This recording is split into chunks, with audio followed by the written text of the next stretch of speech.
O que é super rico? Na verdade, nós não temos uma definição de super rico. Não existe. Nem de fortuna. O que é uma grande fortuna? Veja que lá no o Constituinte, em 88, ele criou a hipótese de criar um imposto sobre grande fortuna, o que é uma redundância, porque se a fortuna já é grande, né? Mas, de qualquer forma, ele já disse o seguinte, não é qualquer fortuna, é sobre aquelas grandes fortunas, né?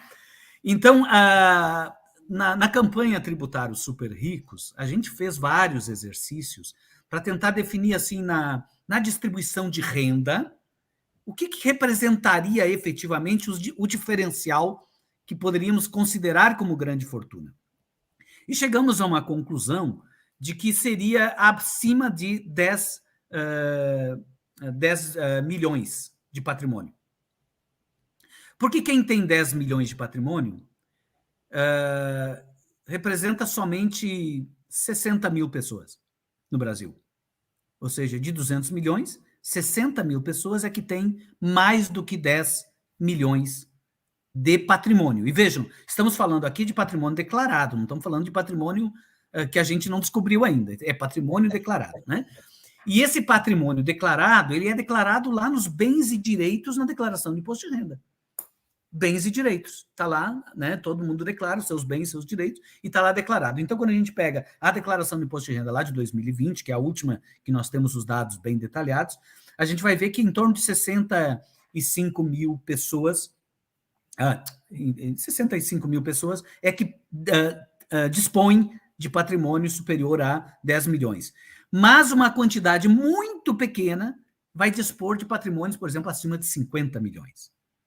E depois tem uma quantidade menor ainda, muito menor, com aqueles patrimônios que já são bilionários, né? Daí já são patrimônios acima de 1 bilhão. Quando a gente pega a revista Forbes, a gente vê ali que tem em torno, perto de 200 pessoas com mais de 1 bilhão de reais de patrimônio, mas em torno de 60 e poucas pessoas, 62 pessoas, com patrimônio acima de 1 bilhão de dólares no Brasil. Né?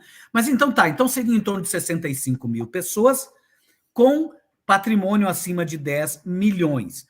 Qual é a proposta de imposto sobre grandes fortunas? E aí vamos ver se vocês tivessem essa fortuna, se vocês se assustariam ou não. Né? Quem ganhar o patrimônio que exceder a 10 milhões pagará 0,5% entre 10 milhões e 40 milhões. Paga 0,5%. Ou seja, se a pessoa tem 12 milhões, ela não paga 0,5% sobre 12 milhões. Ela paga sobre 2 milhões.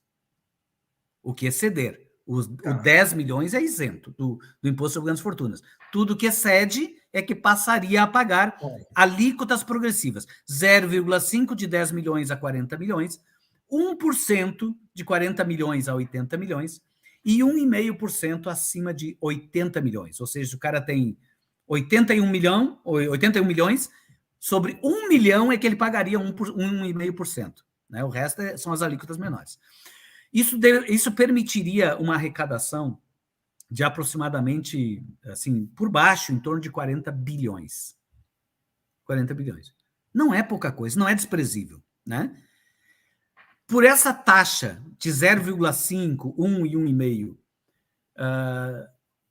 são taxas assustadoras que fariam com que um bilionário quisesse fugir do Brasil? Acho muito difícil, né? Que a pessoa queira sair do Brasil, vender todas as suas propriedades para não pagar 0,5% ou 1%, mas se faz um terrorismo imenso em cima de qualquer proposta de tributar fortunas, como se a tributação das fortunas fosse empobrecer o afortunado.